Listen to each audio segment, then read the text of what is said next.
Hãy mina olen tu tanan puhun minun viime kesä ja tänä kesä. Ensin viime kesänä me matkustimme ympäri Helsinkiä. Me kävelimme kaupungissa ja rakastimme aurinkosta. Me kävimme myös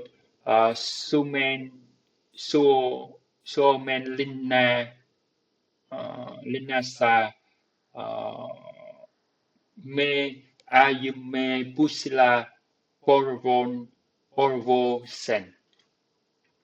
Me pyöräilimme metsässä. Meillä oli hauskaa ja se oli hyvä.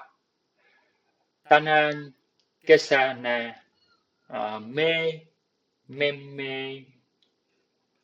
menemme poimimaan mansikoista ja mustikkaa metsässä.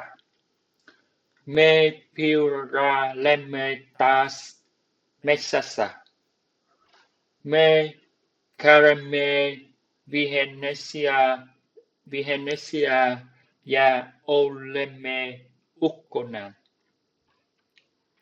Kesällä on lämmintä ja valoisaa. Minä pidän kesästä paljon. Hyvää kesää. Kiitos.